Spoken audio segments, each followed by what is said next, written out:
Welcome to the Undrafted Armchair Quarterbacks. We're Jim and Joe, lifelong friends, lifelong fans, bringing you fan-driven sports talk the way real fans do. No overpaid experts, no scripted analysis, just honest takes on the games, players, and the big stories shaping sports right now. That's right, Joseph. And we want you all to be a part of it too. Drop your comments, questions, and takes. We'll read them all and bring them into future shows. So please hit like, subscribe, tell your friends too. Join our conversation every week right here on YouTube for free, Spotify, Instagram, TikTok. Hey, Joe, good morning. What's happening? Monday morning, we don't typically do our shows first thing Monday morning, but hey, life, schedule, we got things going on. So here we are, first thing in the morning. The coffee is still brewing. But you know what else is brewing? Upsets this weekend. Yeah, we had some. March Madness delivered again. Yeah, especially last night. I really thought, and I'm sorry to my diehard Gator cousins and all that, but I wanted to start with that game. And a simple question I have is the guard that drove the ball down in the final 3 seconds should have put the ball up. He should have not tried to pass the ball in the paint with all that, with the crowd and everything. And I could just hear the air go out of the building there because it was pretty much a home game for Florida because it was Yeah, right here at Tampa. yeah, And that was a tough, tough loss for them. But credit Iowa. That 3-pointer with 3 seconds left was clutch. And yeah. Both teams. It looked very clear to me. Both teams ran a play that they have practiced many times. I yeah, don't know if you remember when UNC, and we'll talk about them in a minute, but when UNC hit that buzzer beater against Duke, you can tell that was a play they've run a lot. Well, that play, Jones runs to the corner.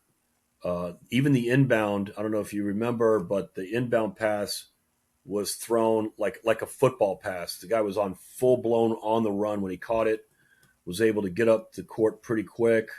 The defense collapsed. It goes to Jones in the corner, and boom, it was beautiful. And then Florida, that play they ran, I'm sure, is something that they were pretty confident would work as well. But kudos to the defense. yeah. And the Hawkeyes, number 9, knocking off a number 1. And how's everyone's brackets this morning? Yeah. I mean, obviously, there's probably very few, 0.03% chance of a perfect bracket probably right now and all that. And that'd be one of those, autofill randoms maybe. But I will say this, I don't know compared to other years, but from what I can just kind of see, it looks like a lot of the favorites, a large percentage of the favorites are still moving through. There's obviously upsets going on, but Yeah. I think some people are still looking pretty good on their brackets. But yeah, anytime a number one goes down on the first weekend, brutal. Yeah.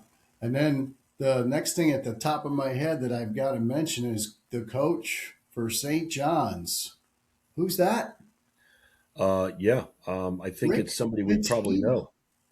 Hey, listen, not only is Rick Pitino in the Sweet 16, but John Calipari is too. Yeah. So, I mean, you've got those two coaches still in the Sweet 16, obviously with different teams than we're, remember them on the sidelines for. But that's kind of a cool thing. Just jumping around at some different, observations. The Kansas game, even though that was a 5-4 matchup, that game was great. The Florida game was, obviously a big upset, but it was a great game. Yes. And I love the fact that St. John's wins on a layup, literally at the buzzer, and a walk off layup. And I didn't know this at the time, or I didn't realize at the time that guard who made that layup had 0 points, zero before that game winning layup. R.J. Luis Jr. 0 points for the game, 2 points for the game at the end. That's all the 2 points that mattered. Crazy. And how many times do you hear the words walk off layup? Yeah. That's crazy. Not very often, especially when you're talking about a top tier number four team giving that up. I remember some UCLA running down the court with 3 seconds left. Commentators saying there's not enough time. Well, that was wrong, but yeah, not often. It doesn't happen very often. But that was just for Kansas. It's yet another year of just I don't know. Bill Self, I'm sure. I'm not talking about Bill Self's job or anything, but you No. know, yet again, just kind of really can't get over the hump when it comes to this time of year. And our one of our guests, Teddy, my condolences because I know he's all about Rock Chalk Jayhawk, and that had to have been a really tough one for him. So Yeah, sorry about that, Teddy. Go get him next year, Rock Chalk. yeah, That was um, tough. yeah. But I know this for a fact. In looking at betting with your wallet, filling out your bracket with your wallet, I always Hmm. do two brackets: one with my heart, one with my wallet. The one with Hmm. the wallet typically does better. Um, but he didn't have Kansas. I think he had them losing in the round of eight, so probably a little bit of an early exit. It was an upset, even though it was a 5-4 matchup. I'll tell you, I'll tell you who looks pretty good, sneaky good. You look at Texas, man. So Texas beats BYU number 6. That's a pretty big upset. Then they beat Gonzaga. Yep. Wow, that's a pretty good Cinderella having to beat a 6 and a 3 back to back. So I'm not sure. A number 11 seed, there's always one usually every year that kind of gets a little run going, and you're like, well, but they don't seem to have the horses to go very far after that. They're truly a Cinderella. I don't know if Texas really fits that mold, because they're an 11 seed, but I think they have a better roster than an 11 seed. And I think it's also a conference thing. You can hear the SEC supporters right now saying, "Say it, Jim, say it, Joe. It's all about the SEC. It's such a strong conference." And what conference does Gonzaga play in? Um, I don't know. What is it? We're not experts. I'm not an expert. It's I we did a show too early for our research staff to Yeah, research staff my to look that research up. staff is fired. Um, I think I used to know this, but I can't remember. It's not the Pac-12. I know that No, it's not the Big Ten. no. Um, but before we move on, you're talking about you know the SEC and the mighty SEC. Well, the SEC had 10 teams that got into this tournament. Do you know how many they have left? 4. Four. So, and the SEC can't use the old argument like they do in football. Well, we beat each other up. That's why That's why we don't. No, you didn't play each other. This is other teams from other conferences beating you. And so, with only 4 teams left, the SEC. I'm not saying they were frauds as a conference, but not so good. Big Ten, 6 teams advancing to the Sweet 16, so that's pretty good. So right now, I'd have to say I will say this to Alabama. I mean, maybe Texas Tech isn't Duke, but beating them 90-65 without their starting point guard, maybe Alabama's one of those 4 SEC teams in there. Maybe people really need to start looking at them because it's And they look pretty offensively. They look like a juggernaut. don't forget the Vanderbilt game. That Oh shot was from what, three quarters of a court, almost full court shot, hit yes, off the backboard, looked like it was going to go in the bucket, and then it just bounced out. It just wasn't meant to be. But that would have been the shot of the weekend had I Vandy made that shot. it was in. I've seen a still photo of it. I've seen a picture of it when the Yeah, ball was at its peak uh, height down, and it's literally more than half the ball is below the rim. It's unbelievable. that was an unbelievable finish. But I was surprised. I thought Vanderbilt would win that game, but Yeah, me too. Me too. but You want to talk about a surprise? So I saw this. I think it was at the bottom of my TV scrolling, and I cannot really believe this. When you think about power conference schools, Nebraska, for example, they've been down in football for a while. They always seem to have, a mediocre basketball team and all of that. I had no idea, and I had to literally research this to make sure, to at least sound like I am an expert. Nebraska's win on Thursday, Friday was their first NCAA tournament win ever. I mean, that blows my mind. Yeah. Of all the, I mean, what is that? 100 years they've been playing basketball. They've never won an NCAA tournament game. I can't believe that. All we hear about this time of year is how great and powerful the women's Nebraska volleyball team is. Oh, I know. Yeah. Crazy. Think about that. The Nebraska women's volleyball team holds the record for the largest attendance at a live women's sporting event. It literally sold out their football stadium.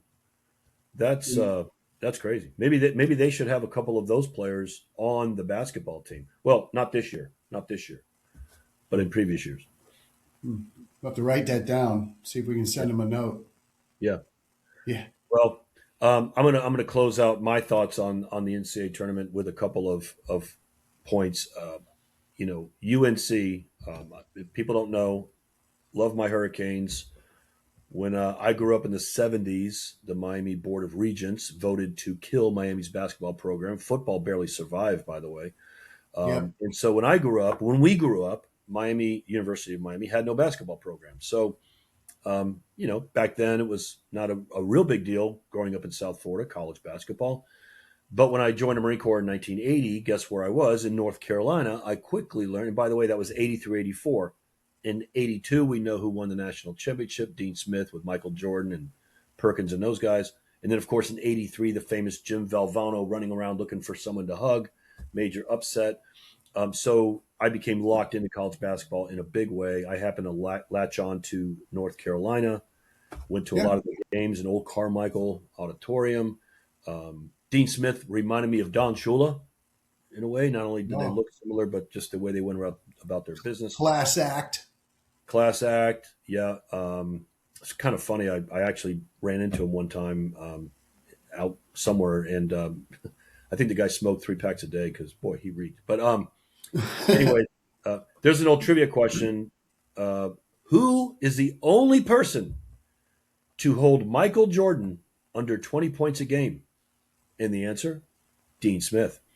He wouldn't let him play enough. So it wasn't about one, it was about the team back then. But so make the long story short, in 1983, Miami joins the Big East. Part of the reason is to get revenue from basketball. And of course, Miami then had a basketball team. Well, it was kind of too late in the sense that I was already 3 years into my North Carolina. So I'm a Tar Heel. Hey, it is what it is. It's a religion in North Carolina. We all know it. That's right. And of course, I love Miami Hurricanes basketball. I love everything Miami Hurricanes, but that doesn't mean I can just simply turn my switch off from all the years of supporting North Carolina basketball. But I will say this, that support's getting very difficult. Hubert Davis, I mean, it's the largest loss, the largest blown lead in NCAA first round history, second largest blown lead in the NCAAs. Roy Williams must have been sitting there watching that disgraceful display of defense, wanting to run down the sidelines and just beat the crap out of somebody, because that is unacceptable.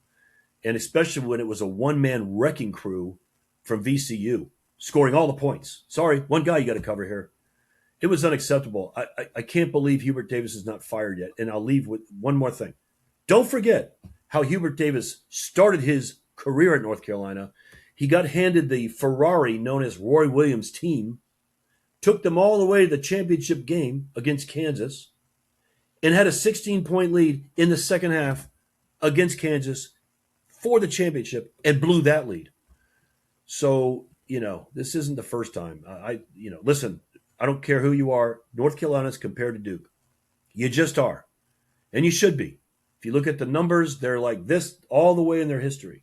Well, that separation now and watching what Duke's doing with their program and watching North Carolina program, that is becoming a Grand Canyon of results. And I'm tired of it. Yeah, you already said what I was just about to ask you. Do you think Hubert Davis is on the hot seat or not? You already answered it. So, Well, yeah, he's been on the hot seat for a couple of years now. Recruiting is, so-so. He got Caleb Wilson this year, and that kind of saved his recruiting, you know, bad job. It's like, okay, well, he got Caleb Wilson, top 3 player. Okay, great. That I don't know. It's like one of those game day coaching things where he's okay in front of the mic. His recruiting is okay, nowhere near what it should be, but game day, terrible. Hey, I don't know who's worse right now. Would you rather be a North Carolina fan watching that disgrace, or would you rather be watching, Pope for Kentucky with a $22 million NIL roster? $22 million getting bounced first weekend. Ooh, that hurts, man. yeah, I couldn't believe that one either. That's why they call it madness. I know. Well, I don't know whose job's going to be saved or not, but I will tell you this: if Hubert Davis isn't fired by the end of the week, I'd be a little surprised. Nice guy, has none of this has ever. Well, there are some coaches that aren't nice guys, and I'm thrilled to see them get fired, even if it's not even my team. But Hubert Davis is not one of those. Hubert Davis is a really good guy, Yeah, and was a great player, and I'm sure he paid his dues on the sidelines. Assistant coach for many years, but the North Carolina basketball program, you can't miss the tournament completely 2 out of your 5 years. Get bounced, largest lead ever given up. It's just too much. Too much. it's just not the. There's one word, standard. Yeah, great word. The standard. I'm sorry that you're having to live up to a standard that's been going on for many years there, but this is way below the standard. I'm sorry, it just is. Yeah, And I'm watching Shire and Duke, just not only meet the standard, but arguably improving on the standard. It's just I don't know who we would get to replace them, but I'm watching like Syracuse basketball in a very similar boat. So Syracuse, after Jim Boeheim retires, Syracuse gets a Syracuse homegrown coach, puts him in there, and they stink horrible for 3 years. So he gets fired. Well, who do you think they're going to get? Well, Jerry McNamara, their star point guard for many years, yes, back when they were good, he takes Duke. I mean, what team is he coaching? I can't remember. Siena? Somebody like that. hmm He takes Duke. I mean, gave Duke a scare. Duke only won by 5 in a 116 matchup. And John Shire afterwards said, hey, and I give John Shire credit for saying this very clearly in the post-game conference. John Shire says, I was outcoached, yep, clearly outcoached. And he's lucky that that Jerry McNamara doesn't have a little bit more talent. That's who Syracuse is going to go get. And you watch, mark my word, Syracuse will become a top 3, top 5 team in the ACC pretty much overnight. I like it. Yeah, me That's a too. great idea. Yeah, well, it's a no-brainer. And Jerry McNamara's paid his dues. He went to a small college to learn how to coach, learn how to recruit, learn how to play all that game, and with a very small budget. And look what he's doing. He not only made the tournament, and I wish I had really thought about this before the show, because I was just looking at him the other day and just taking a small little college and just over over delivering expectations, and that's hopefully that happens. I'd like to see North Carolina do something like that too. Although you never know, man. It's a crapshoot. You know, Yep, brighter days ahead. you Hopefully, always have to be. You all, in my opinion, you always, and I don't use always or never all a lot. You always need to be careful what you wish for when you want former players to be a coach. The head coach, especially of your team, because just because they were great players doesn't mean they will be even a good coach. You never know. It's a risk. So You've seen many times where the old adage is he was a marginal player. He didn't have a lot of talent, but became a great coach 100% all the because he was time. a student of the game. But McNamara, I bet you he fits the good player and good coaching mold. Yeah. So we'll see. I totally agree, and it doesn't hurt my feelings in basketball. You could probably translate this to football. Certain positions just seem to lend themselves to being, a good coach. Tony Dungy, a defensive back, just kind of defensive oriented coach, and then the team kind of takes on that characteristic. But with Jerry, I Right. think in basketball, point guards just seem to be a good foundation to coach because you just see the game differently than a power forward might. Not to say a power forward couldn't be a good coach, but Right. uh, They were the floor general. right, yeah, they were the coach on the floor already, 100%. Yep. I Of course, agree. right when I say that, Hubert Davis, was a great guard for North Carolina, not a point guard, so not quite the same thing, but whatever. And who knows? Cunningham, the AD for North Carolina, may keep him around, and he may have a great year next year. He does have a good class coming in. I don't know. Sorry to spend so much time on that, No, but me too. Miami, great run. Beating Missouri was a really good win for them. They talk about over delivering, Yes. going from 4-21 to 21-4, and then making the tournament and winning your first game in the tournament with a completely new roster. Jay Lucas deserves a lot of credit. He's just getting started down there. I think Miami's in really good hands with him. Purdue ended up being too much for them, but we'll see what happens. I'm looking forward to the next weekend's games. There's a lot of really good matchups. Yeah, me too. Yeah, March Madness will really get mad. yeah. We'll Ooh, talk more about that whoa, if you hey. want to. We could talk a little bit more about the games on our next podcast for We'll do it. sure. Let's do. We'll do a show later in the week, and we'll highlight some of the upcoming games. We'll get off the hard court right now, Yep. and we'll go to the hard oval surface. You were telling me right before the show, I didn't have a chance to watch it. Had a lot of things going on this weekend. My daughter was in from college, which is always a joy for me. Love you, Ellie Jean. What happened in racing? Did somebody we know or have talked about win? Somebody raced right underneath the checkered flag again after two misses. Michael Jordan is the owner of the team. I think his name is Tyler Reddick. Congratulations, Unbelievable. back in the winner's circle again. Thanks, Spotify Joe. I had some stuff I had going on yesterday. Didn't get a chance to see it, but I was not surprised to see that he's back in the winner's circle again. So Wow, that is incredible. So, how many races have there been? I think there's been 7, and he's won 4. We're gonna have to keep an eye on that. Just historically, that is pretty amazing, especially in today's world. I'm not taking anything away from Richard Petty, all those guys back in those days, but a lot of their wins were skill. There's no absolutely no question. There was a talent. But I think there was also a resource disparity oh yeah. between some of the racing teams back then, and I think Richard Petty and, Parson, Pearson, Earnhardt, Dale Sr., they had a lot more resources. And back before the restrictor plates and all that, I think they could just put faster cars on the track. Now, it took someone with incredible talent to drive those cars around the track, avoid the disasters, and win races. So, not taking anything away from that. But to do it in today's world in NASCAR, with my unexpert knowledge of the the forced parity that NASCAR has created by restricting everyone to the exact same specifications with no advantages whatsoever. That's what does that say? And he's still winning. I know. Tyler What Reddick does that is say? Tyler Reddick is like the Colorado Avalanche of the National Hockey League right now. Yeah, He's on fire. it's unbelievable. I mean, you got to talk about talent. You got to talk about strategy.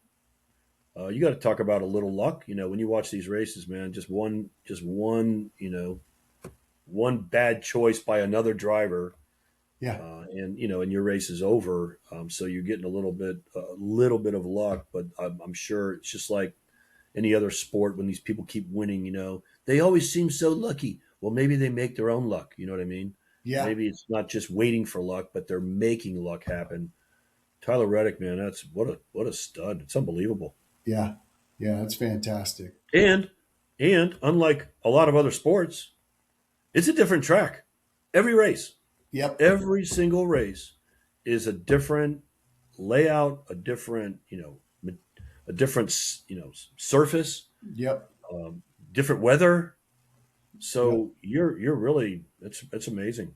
It's like a golfer or a tennis player winning on all surfaces. You see tennis players, Nadal owned the clay courts. Did okay on hard surfaces, not so much on grass. But then you see guys like Alcaraz winning on everything.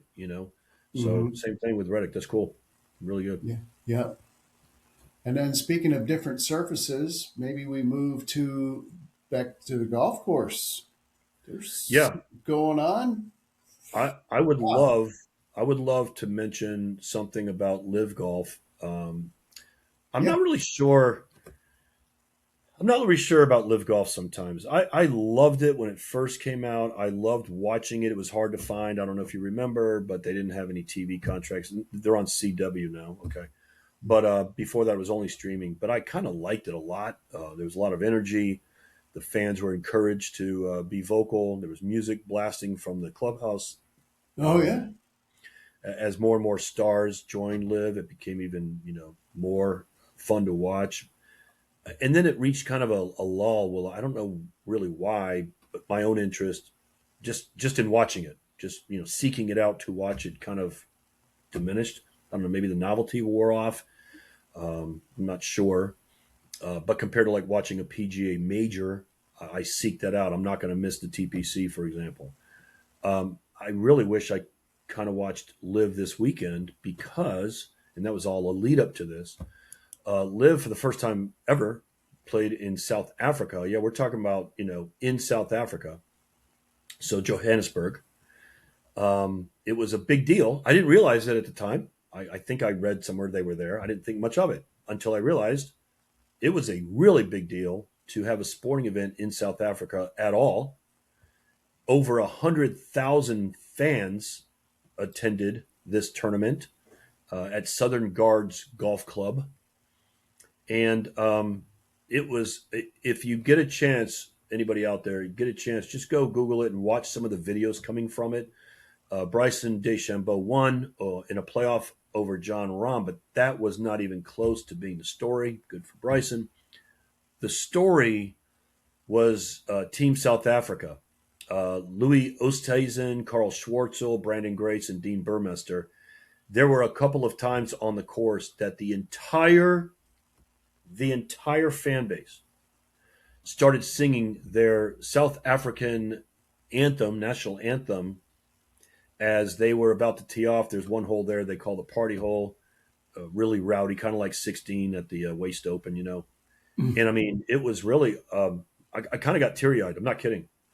Watching the golfers get teary eyed playing in their home country with the fans just going crazy in a very, very cool way. It was amazing to watch.